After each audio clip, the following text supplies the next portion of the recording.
आदाब नमस्कार ते सत श्री अकाल। मैं गुरवीन गीता सब का स्वागत करती हाँ इंडी रेडियो ते। जिवें कि असीं कल देखा कि बहुत सारे विरोध के बावजूद भी खेतीबाड़ी बिल पास हो चुके ने ते सरकारां वालों दावा किया जा रहा है कि इहदे नाल किसानां दा भला होएगा। तो जिवें एक टैगलाइन नहीं हुंदी कि जो कहा वो करके दिखावांगे। ते जे सरकारां कह रही ने कि इहदे नाल किसानां दा भला होएगा तो मैं उम्मीद करती हाँ कि इहदे नाल किसानां दा भला हो जाए, क्योंकि जिन्ने भी देशों में कानून या खेतीबाड़ी मॉडल बनाए गए सन या लॉन्च किए गए सन, किते भी इन्हूं बहुती दर तक सफलता नहीं मिली। चाहे वह दुनिया का सब तो शक्तिशाली देश अमरीका ही क्यों ना होवे, ते भारत तो फिर एक विकासशील देश है। तो जे गल करिए दी सफलता दी, तो जे गल करिए दुनिया के सब तो शक्तिशाली देश अमरीका च दी सफलता दी, तो 2011 तो 2018 के विच उस देश ने अपने 1 लाख खेत गवाए ने।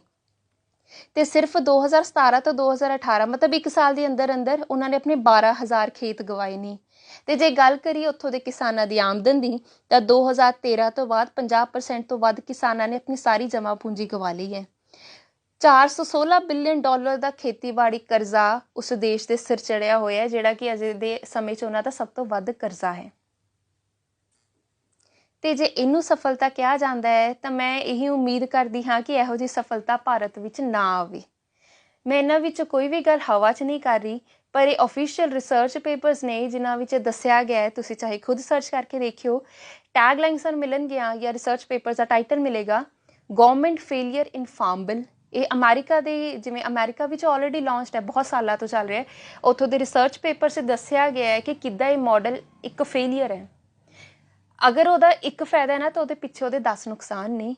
तो मैं जिवें रिसर्च पेपर के टाइटल दस रही थी, जिवें देखियो government failure in farm bills या impact of privatisation on American farms. तो यहो जे करके बहुत सारे तुहानूं रिसर्च पेपर्स मिलणगे, बहुत सारे तुहानूं आर्टिकल्स मिलणगे। तो जदों असीं वो पढ़ के देखांगे तो सानूं पता चलेगा कि असलीयत विच जिन्ने भी छोटे किसान से अमेरिका दे, वो सारे हौली हौली गुम हो चुके हैं। एक गल सोचण वाली है कि 1948 तो 2015 च अमरीका ने अपने 40 लाख खेत गवाए ने, पर उन्हों की जी खेतीबाड़ी उपज है वह दुगनी हो गई है। ये किद्दां हो सकता? हुण जिवें फसलां हवा च तां हो नहीं सकदी कि खेत घट रहे ने ते उपज वध रही है। तो यदा किते ना किते कारण है टैक्नोलॉजी ते वड्डे वड्डे शाहूकार। उत्थों की जी 80% जी एग्रीकल्चर आउटपुट है या उपज है, वो सिर्फ उत्थों के 7.5% फार्म्स तो ही आ रही है। मतलब जो 7.5% खेत ने वो उत्थों की 80% उपज दे रहे हैं, तो जिहड़े बाकी सारी उत्थों की आबादी वो की करेगी? अमेरिकन फार्म ब्यूरो के एक चीफ इकोनॉमिस्ट सी जिन्हां दा नाम जॉन न्यूटन सी, उन्हां दा एक बयान सी, कहंदे कि जिहड़ी ग्लोबल फूड प्रोडक्शन है, मतलब जिहड़ी दुनिया च आह खेतीबाड़ी उपज हो रही है, वो पिछले 10 साल 30% वधी है। कि यही गल चंगी है कि चलो दुनिया का पेट भरन वास्ते तुसीं अपनी उपज वधाई है, पर जिहड़े लोग वो फसल उगा रहे हैं उन्हां दा पेट भरन बारे कौन सोचेगा? असीं पिछली वीडियो विच बड़े विस्तार नाल गल कीती सी कि प्राइवेटाइजेशन या ग्लोबलाइजेशन नाल अपने इत्थों दी खेतीबाड़ी ते की असर होएगा, खासकर छोटे किसानां ते।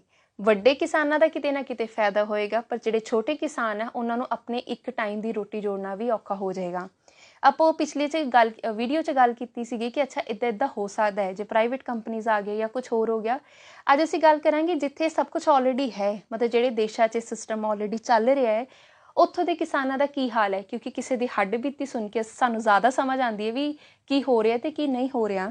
हुण जिवें असीं देख ही लईए, अमेरिका की असीं गल कर रहे सीगे 1990 तक उन्हां दी जिहड़ी अद्धी एग्रीकल्चर प्रोडक्शन सी, मतलब जिहड़ी खेतीबाड़ी उपज सी, वो छोटे किसानों तो आंदी सी, ते हुण वो 1/4 मतलब 1/4 तो भी घट रह गई है। जिहड़ी पहला अद्ध तो वध हुंदी सी, 1/4 तो घट रह गई है। इहदा कारण है टैक्नोलॉजी, ग्लोबलाइजेशन, प्राइवेटाइजेशन। ਜਿਹੜੇ ਉੱਥੋਂ ਦੇ छोटे किसान ने अमेरिका ਦੇ, ਉਹਨਾਂ ਦੀ ਮੂੰਹ ਜ਼ਬਾਨੀ ਹੈ, ਕਹਿੰਦੇ ਹੁਣ ਦਾ ਸਿਸਟਮ ਇਹੋ ਜਿਹਾ ਬਣ ਗਿਆ ਹੈ ਕਿ ਹੌਲੀ ਹੌਲੀ ਅਮਰੀਕਾ ਦੇ ਨਕਸ਼ੇ ਵਿੱਚੋਂ ਸਾਡਾ ਜਿਹੜੀ ਇੱਕ ਹੋਂਦ ਹੈ ਉਹ ਵੀ ਕਿਤੇ ਨਾ ਕਿਤੇ ਗੁੰਮ ਜਾਣੀ ਹੈ। ਕਿਉਂਕਿ ਉਹਨਾਂ ਦੀ ਪੁਸ਼ਤੈਨੀ ਜ਼ਮੀਨਾਂ ਵਿਕ ਰਹੀਆਂ ਨੇ, ਉਹਨਾਂ ਦੀ ਫਸਲਾਂ ਖਰਾਬ ਹੋ ਰਹੀਆਂ ਨੇ।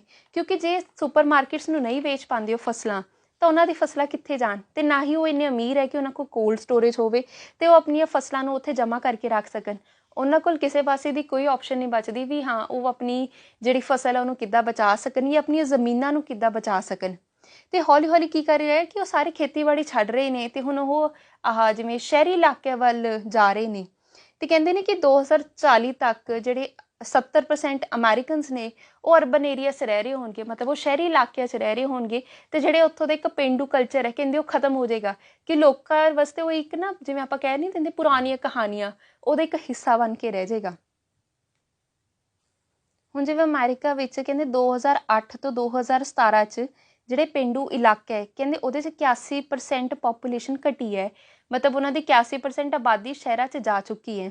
ਤੇ ਇਸ ਚੀਜ਼ ਦੇ ਇਹੋ ਜਿਹੇ ਅਸਰ ਹੋਏ ਕਿ ਜਿਹੜੇ ਹਜੇ ਤੱਕ ਆਪਾਂ ਸੋਚੇ ਵੀ ਨਹੀਂ ਸੀ। ਜਿਵੇਂ ਉੱਥੋਂ ਦੇ ਜਿਹੜੇ ਪੇਂਡੂ ਇਲਾਕਿਆਂ ਦੇ 4400 ਸਕੂਲ ਸੀ ਉਹ ਬੰਦ ਹੋ ਚੁੱਕੇ ਨੇ, ਹਸਪੀਟਲਸ ਬੰਦ ਹੋ ਚੁੱਕੇ ਨੇ, ਬਾਜ਼ਾਰ ਘੱਟ ਗਏ ਨੇ, ਮਤਲਬ ਜਿਹੜੇ ਪਿਛਲੇ 20 ਜਾਂ 25% ਲੋਕ ਉੱਥੇ ਰਹਿ ਰਹੀ ਸੀ ਹੁਣ ਉਹਨਾਂ ਦੀ ਵੀ ਜ਼ਿੰਦਗੀ ਔਖੀ ਹੋ ਗਈ ਹੈ। ਉਹਨਾਂ ਨੂੰ ਇੱਕ ਛੋਟੀ ਛੋਟੀ ਚੀਜ਼ ਵਾਸਤੇ ਬਹੁਤ ਬਹੁਤ ਜ਼ਿਆਦਾ ਡਿਸਟੈਂਸ ਮੂਵ ਕਰਨਾ ਪੈ ਰਿਹਾ ਹੈ।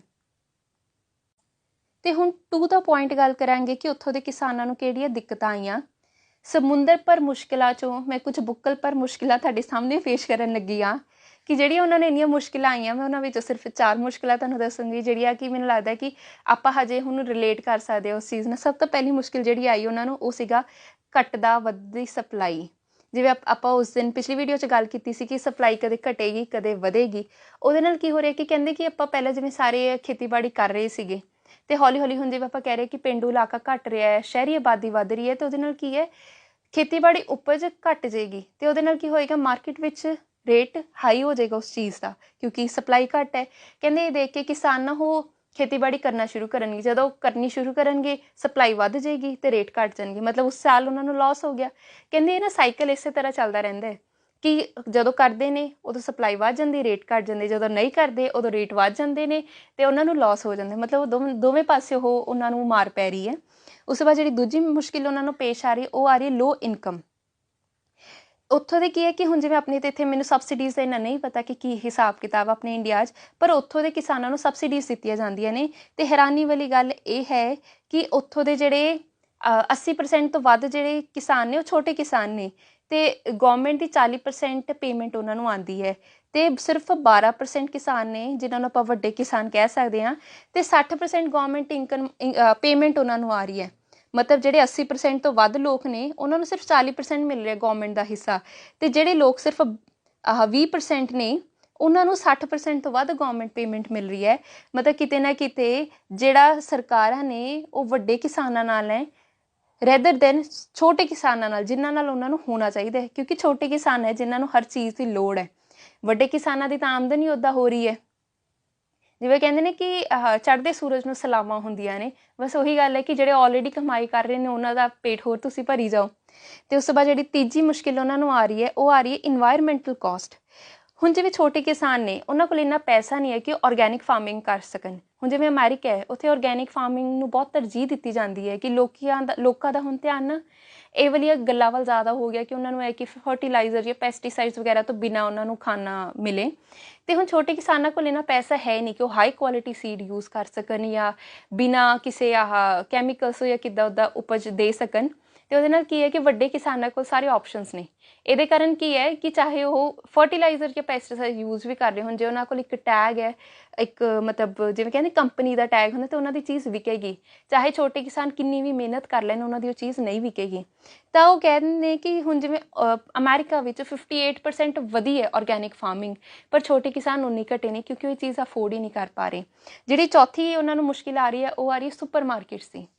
ਉਹੀ ਚੀਜ਼ ਜਿਹੜੀ ਆਪਾਂ ਪਹਿਲਾਂ ਵੀ ਕੀਤੀ ਸੀਗੀ ਡਿਸਕਸ ਕਿ ਜੇ ਉਹ ਸੁਪਰ ਮਾਰਕੀਟਸ ਨੂੰ ਨਹੀਂ ਵੇਚ ਪਾਉਂਦੇ ਆਪਣੀ ਫਸਲ, ਤਾਂ ਉਹਨਾਂ ਦੀ ਫਸਲ ਖਰਾਬ ਹੋ ਰਹੀ ਹੈ ਕਿਉਂਕਿ ਉਹਨਾਂ ਕੋਲ ਕੋਈ ਹੋਰ ਆਪਸ਼ਨ ਹੈ ਹੀ ਨਹੀਂ ਕਿ ਉਹ ਕਿੱਥੇ ਜਾ ਕੇ ਆਪਣੀ ਫਸਲ ਵੇਚਣ। ਹੁਣ ਜਿਵੇਂ ਆਪਾਂ ਇਹ ਗੱਲ ਕੀਤੀ ਸੀ ਅਮਰੀਕਾ ਦੀ ਕਿ ਉੱਥੋਂ ਦੇ ਛੋਟੇ ਕਿਸਾਨ ਹੁਣ ਕਿਤੇ ਨਾ ਕਿਤੇ ਗਾਇਬ ਹੋ ਰਹੇ ਨੇ, ਜਿਹੜਾ ਹੋਲਡ ਹੋ ਰਿਹਾ ਉਹ ਪ੍ਰਾਈਵੇਟ ਕੰਪਨੀਜ਼ ਤੇ ਵੱਡੇ ਕਿਸਾਨਾਂ ਦਾ ਹੋ ਰਿਹਾ ਉੱਥੇ। ਤੇ ਆਪਾਂ ਅਗਰ ਸੋਚੀਏ ਤਾਂ ਅਮਰੀਕਾ ਸਭ ਤੋਂ ਵਿਕਸਿਤ ਦੇਸ਼ ਹੈ ਅੱਜ ਦੇ ਸਮੇਂ ਦਾ। ਜੇ ਉੱਥੇ ਮਾਡਲ ਇਹੋ ਜਿਹਾ ਕੁਛ ਆਪਣੀ ਤਸਵੀਰ ਸਾਹਮਣੇ ਲੈ ਕੇ ਆ ਰਿਹਾ ਤੇ ਆਪਣੇ ਭਾਰਤ ਵਰਗੇ ਦੇਸ਼ ਵਿੱਚ ਜਿਹੜਾ ਕਿ ਹਜੇ ਵਿਕਾਸ ਕਰ ਰਿਹਾ ਉੱਥੇ ਕੀ ਬਣੇਗਾ? ਕਿਉਂਕਿ ਆਪਣੇ ਭਾਰਤ ਵਿੱਚ 80% ਜਿਹੜੇ ਕਿਸਾਨ ਨੇ ਉਹਨਾਂ ਕੋਲ 1 ਹੈਕਟੇਅਰ ਤੋਂ ਘੱਟ ਜ਼ਮੀਨ ਹੈ। ਮਤਲਬ 80% ਜਿਹੜੇ ਆਪਣੇ ਕਿਸਾਨ ਨੇ ਉਹ ਛੋਟੇ ਕਿਸਾਨ ਨੇ ਜਿਹੜਾ ਕਿ ਗੰਨਾ, ਕਪਾਹ ਜਾਂ ਇਹੋ ਜਿਹੀ ਫਸਲਾਂ ਨਹੀਂ ਬੀਜ ਪਾਉਂਦੇ ਕਿਉਂਕਿ ਉਹਨਾਂ ਕੋਲ ਜ਼ਮੀਨ ਘੱਟ ਹੈ ਤੇ ਉਹ ਸਿਰਫ ਝੋਨਾ ਜਾਂ ਕਣਕ ਵਗੈਰਾ ਬੀਜ ਪਾਉਂਦੇ ਨੇ। ਤਾਂ ਉਹਨਾਂ ਦਾ ਕੀ ਬਣੇਗਾ? ਉਸ ਤੋਂ ਬਾਅਦ ਆਪਣੀ ਜਿਹੜੀ ਜਿਵੇਂ ਹੁਣ ਅਮਰੀਕਾ ਦੀ ਗੱਲ ਕਰੀਏ ਤਾਂ ਉੱਥੋਂ ਦਾ ਜਿਹੜੇ ਸੋਇਲ ਹੈ, ਜਿਹੜੀ ਉੱਥੋਂ ਦੀ ਮਿੱਟੀ ਹੈ ਜਾਂ ਜਿਹੜਾ ਉੱਥੋਂ ਦਾ ਵਾਤਾਵਰਨ ਹੈ ਉਹ ਬਹੁਤ ਅਨੁਕੂਲ ਹੈ ਖੇਤੀਬਾੜੀ ਦੇ। ਪਰ ਆਪਣੇ ਇੱਥੇ ਕੀ ਹੈ, ਆਪਣੇ ਇੱਥੇ 50% ਜਿਹੜਾ ਜ਼ਮੀਨ ਹੈ ਉਹ ਬਾਰਿਸ਼ 'ਤੇ ਡਿਪੈਂਡ ਕਰਦੀ ਹੈ ਕਿ ਬਾਰਿਸ਼, ਹੁਣ ਜਿਵੇਂ ਝੋਨਾ ਹੈ ਬਹੁਤ ਜ਼ਿਆਦਾ ਪਾਣੀ ਦੀ ਲੋੜ ਹੁੰਦੀ ਹੈ, ਅਤੇ ਜੇ ਕਿਤੇ ਆਹ ਕਹਿ ਦਿੰਦੇ ਨਾ ਆਪਾਂ ਨੈਚੁਰਲ ਕੈਲੈਮਿਟੀ ਹੋ ਜੇ, ਜਾਂ ਜਿਵੇਂ ਇਹਨੂੰ ਆਪਾਂ ਕਹਿ ਸਕਦੇ ਹਾਂ ਕਿ ਬਾਰਿਸ਼ ਨਹੀਂ ਹੋਈ ਕਿਸੇ ਸਾਲ, ਜਾਂ ਕਿਸੇ ਸਾਲ ਸੁੱਕਾ ਪੈ ਗਿਆ, ਤਾਂ ਉਦੋਂ ਕੀ ਹੋਏਗਾ, ਉਹਨਾਂ ਕਿਸਾਨਾਂ ਕੋਲ ਕੋਈ ਇੰਸ਼ੋਰੈਂਸ ਨਹੀਂ ਹੈ ਕਿ ਉਹਨਾਂ ਦੀ ਜ਼ਮੀਨ ਦਾ ਕੀ ਬਣੂਗਾ। 50% ਤੋਂ ਵੱਧ ਜ਼ਮੀਨ ਸਿਰਫ ਬਾਰਿਸ਼ 'ਤੇ ਡਿਪੈਂਡ ਕਰ ਰਹੀ ਹੈ, ਅਤੇ ਉਹਨਾਂ ਜਿਹੜੀ ਉਸ ਟਾਈਮ ਦੀਆਂ ਫਸਲਾਂ ਨਹੀਂ, ਅਤੇ ਉਹਨਾਂ ਦਾ ਕੀ ਹਾਲ ਹੋਊਗਾ।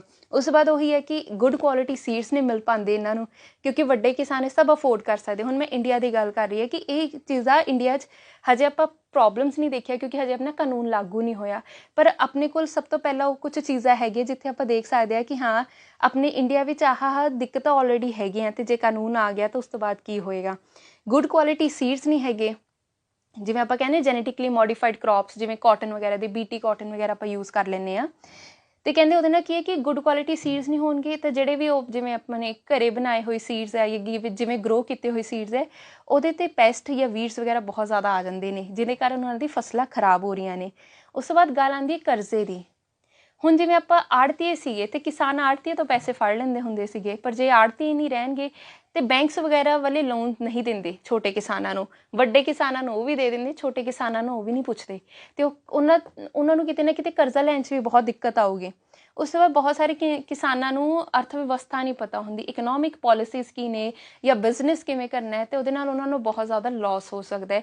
ਬਿਕਾਜ਼ ਜਿਹੜੇ ਬਿਜ਼ਨਸ ਮਾਈਂਡਡ ਨੇ, ਪ੍ਰਾਈਵੇਟ ਕੰਪਨੀਜ਼ ਨੇ ਜਾਂ ਵੱਡੇ ਕਿਸਾਨ ਨੇ, ਉਹਨਾਂ 'ਚ ਕਿਤੇ ਨਾ ਕਿਤੇ ਉਹ ਟੈਕਸ ਹੁੰਦੇ ਨੇ ਕਿ ਉਹਨਾਂ ਨੇ ਕਿੱਦਾਂ ਆਪਣੀ ਫਸਲ ਨੂੰ ਵੇਚਣਾ ਹੈ ਜਾਂ ਉਹਨਾਂ ਨੇ ਕਿੱਦਾਂ ਵੱਧ ਪਾ ਲੈਣਾ ਹੈ। ਪਰ ਜਿਹੜੇ ਛੋਟੇ ਕਿਸਾਨ ਨੇ ਉਹ ਸਭ ਤੋਂ ਵੱਡੀ ਮਾਰ ਖਾਣਗੇ ਜੇ ਚੀਜ਼ਾਂ ਆ ਗਈਆਂ। ਹੁਣ ਜਿਵੇਂ ਇਹ ਹੈ ਕਿ ਨਾ ਹੀ ਮੈਂ ਸਰਕਾਰ ਵਿਰੋਧੀ ਹਾਂ ਅਤੇ ਨਾ ਹੀ ਮੈਂ ਸਰਕਾਰ ਹਮਾਇਤੀ ਹਾਂ, ਬਿਕਾਜ਼ ਅੱਜ ਕੱਲ੍ਹ ਦੇ ਸਮੇਂ 'ਚ ਮੈਂ ਕਹਿਦਾ ਕਿ ਮੈਨੂੰ ਕੋਈ ਇੰਨੀ ਖਾਸ ਪੋਲੀਟਿਕਸ ਲੱਗਦੀ ਨਹੀਂ ਵੀ ਇਹਦੇ 'ਚ ਇੰਟਰਸਟ ਲਿੱਤਾ ਜਾਵੇ, ਵੀ ਕਿਤੇ ਕੋਈ ਪ੍ਰੋਡਕਟੀਵਿਟੀ ਨਹੀਂ ਹੈ, ਕਿਤੇ ਕੋਈ ਝੂਠ ਮਾਰ ਰਿਹਾ, ਕਿਤੇ ਕੁਛ ਹੋ ਰਿਹਾ। ਇਸ ਲਈ ਇੱਕ ਆਪਾਂ ਇੰਨਾ ਕਹਿ ਸਕਦੇ ਹਾਂ ਕਿ ਆਪਾਂ ਨੂੰ ਇੰਨਾ ਕੁ ਆਪਾਂ ਥੋੜ੍ਹਾ ਜਿਹਾ ਪੜ੍ਹ ਲਿਖ ਗਏ ਹਾਂ ਕਿ ਆਪਾਂ ਸਮਝ ਸਕੀਏ ਕਿ ਪੁਰਾਣੇ ਜ਼ਮਾਨੇ 'ਚ ਕੀ ਹੋਇਆ ਜਾਂ ਕਿਸੇ ਹੋਰ ਨਾਲ ਕੀ ਹੋ ਰਿਹਾ, ਅਤੇ ਆਪਾਂ ਉਹਨੂੰ ਅੱਜ ਦੇ ਸਮੇਂ ਨਾਲ ਰਿਲੇਟ ਕਰ ਸਕੀਏ। ਅਤੇ ਮੈਂ ਉਮੀਦ ਕਰਦੀ ਹਾਂ ਕਿ ਜੇ ਸਰਕਾਰਾਂ ਕਹਿ ਰਹੀਆਂ ਨੇ ਕਿ ਇਹਦੇ ਨਾਲ ਫਾਇਦਾ ਹੋਏਗਾ, ਤਾਂ ਅਸਲੀਅਤ 'ਚ ਵੀ ਫਾਇਦਾ ਹੋ ਜੇ, ਕਿਉਂਕਿ ਕਿਤੇ ਹੋਰ ਇਹਨਾਂ ਚੀਜ਼ਾਂ ਦਾ ਕੋਈ ਫਾਇਦਾ ਖਾਸ ਨਹੀਂ ਦੇਖਿਆ ਗਿਆ। ਅਤੇ ਇਹਦੇ ਨਾਲ ਹੀ ਮੈਂ ਤੁਹਾਡੇ ਤੋਂ ਅਲਵਿਦਾ ਲਊਂਗੀ। ਖੁਸ਼ ਰਹੋ, ਆਬਾਦ ਰਹੋ, ਸ਼ੁਕਰੀਆ।